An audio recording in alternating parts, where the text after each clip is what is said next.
Yo guys, what is going on? This is Yorkie here, and it is the end of season review, and it feels good to be the same team. I mean, end of season review, and we're actually still Crawley. It's been a fucking good year, guys. Let's just take a quick look. No new transfers in or out. Let's take a quick look at Nile Ranger and his achievements this year. So pretty much Nile Ranger came in, he was a risk, to be honest with you, because I actually paid money for him and I put us in the red to sign him, but I didn't feel like Ravel or McLeod could get the goals. Ravel's done okay, but he's aging. I thought coming onto the future, because Pekovic, obviously, he's going. It was a long coming into the future that we was going to need a striker, someone who could put in performances. Look at that, 4 assists, 3 man of the match, 9 goals, 14 appearances, and a 7.22 rating. So Nile Ranger has come in and have been very good for us. So I'm really happy about that. But let's just quickly go to the schedule, and it was... See, the start of the season really fucked us up. We definitely would have been playoffs, if not second, on the end of season performances. Now, the last...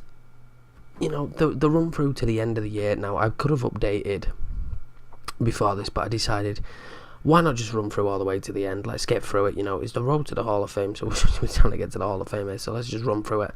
But we didn't have it as easy, and we lost a few more games than we'd like, but we still came out with a much higher win record than, loss. We played Sheffield United after the York game, and it was 0-0. Then Bradford City 2-2, which was good. Ravel and Lionel Cole getting a goal. Cole is a player I'd definitely like to bring in. If we could try and sign him on a transfer, but I think we'll struggle. But I would like to bring him back, possibly on loan. Then 4-0 against Scunthorpe, and this is a real good performance. Patricio getting a goal. Van Overeem, Michael Gardine, and Ryan Dixon. Sorry about that. I am back. And where was we? We done York. So Northampton 1-1, and 1-1 results, and draws came quite a bit, and they weren't great, but I would have taken anything. But our losses actually were horrible. When we did lose games, we just collapsed, especially when our opposition scored 2 against us. Usually we just completely collapse. Played Millwall, who beat us 5-1, and Millwall by no means were doing well in the league. So that's really frustrating. But yours, Van Overeem, another player who I would like to bring back on loan, if possible, or sign. But I think to sign him is a big ask. His value's huge. He's got quite a bit left on his contract. I think loan is probably going to be the way to go with him.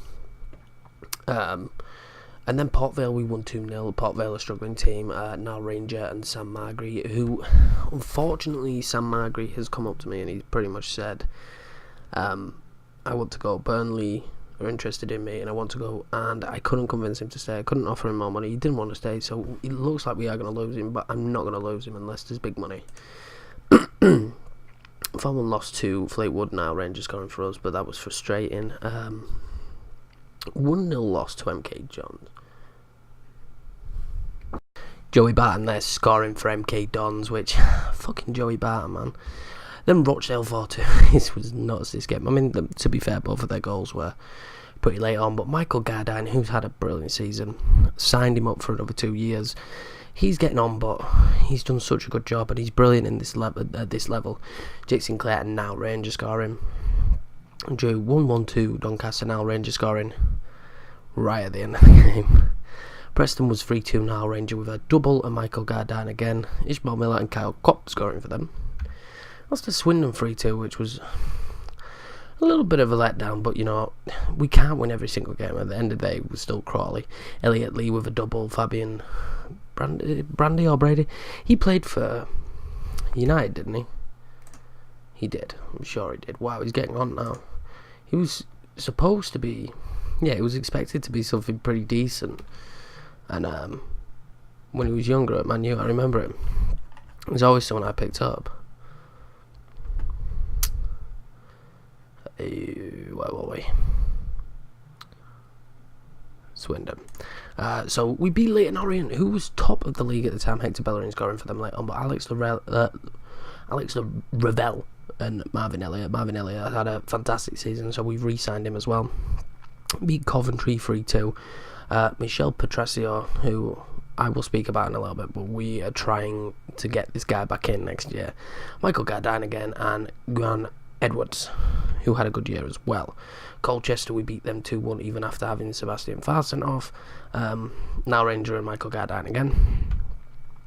Wolves, we drew 1-1, which I think after this draw we'd become resigned with the fact that we wouldn't make the playoffs, which I was more than happy enough, because I don't think we would have gone up. Well, we probably didn't deserve. But Bruno Pektovic scoring, I think, only his second goal. And then Ollie wasn't the greatest loan signing for us, but he did alright. We then lost to Peterborough 1-0, and this was definitely the time where I knew 100% that we won't be in the playoffs, and we ended our season with a 3-1 victory against Tranmere. Now Ranger getting a double on Michael Gardine, again scoring, so two of our better players, especially towards the end of the season, to stop us going into a little bit of a meltdown that it looked like we might go into. Have a quick look at the league table. Obviously Barnsley got promoted from the playoffs, so 8th on a season where we was expecting expected to go fight against relegation, and 8th is really good, and I think we could push on. The core of the team is very good, the tactics seems to work well, and I think we could push on. I don't see why we can't be in the playoffs next season, or possibly fight for a promotion spot. It's not 100%. Portsmouth and Leyton Orient did go up. Some big teams still left down here: Bradford, Millwall, Wolves, big teams. Rotherham, a job we actually went for, who were relegated last season to this league, ended up going down again, so for them not picking up on us. There's the top goal scorers there. We didn't get anyone in that, or average rating or assists, but we did get Michael Gardine, who actually made it into the player of the year along with Joseph Welsh, so that's always good. The top goal scorer for us was Alex Rivella in the end, but 100% on our good run, Michael Gardine did a lot with 13, and Niall Ranger coming in very late on and getting 9. I'm really hoping he's going to push on next year. Joe Welsh has not come to me with any concerns about leaving at the minute, so that is good. And now that we look at the team differently, I think we've done real well. Some good top average ratings there. Okay, 2 of those players are lone players, 2 players who I'm very, very much want to get back in. And Michel Petrasio, he started off really wobbly, and he's just had an unbelievable season for us. It is a shame that he's got a contract for so long at QPR until 2018, because I would love to snap him up on a free. There is the issue that there is no way that this club would ever be able to sign him full time, so we are going to have to be resigned with the fact that if we get him again, he will be on loan. But overall, a good season. Sam Magri here, though, is a little bit frustrating. He had a pretty good season. He's 22. He's ever improving. I've had a lot of updates all season about his improvements. His marking isn't fantastic, although it is going up. But his tackling is pretty good, and for this level, he's physical enough. And his determination is very good. His work rate isn't what I would want, but He was definitely one of the top 2 defenders in the side. I mean, Joe Welsh was the top, and Sebastian Farr, to be fair, has come on leaps and bounds. I know it's showing his stats are going there, but that's because he hasn't played recently, and he's been injured. But he has been very good for us as well, so I'm not too bothered because we still keep him in the team. And Magri will need replacing, but I will not let him go for low. But yeah, I think that's pretty much it. I don't think there's much more to cap on apart from next season. And who we're going to look for loan-wise. Anyway, guys, it's been an awesome year. Like, absolutely awesome year. I can't wait to push on through and do more. Thank you all for watching. Make sure you leave a thumbs up for fucking what a trooper of a year we've had and how well we've done with Crawley. But, yeah, thanks for watching, guys. I'll see you in the next one.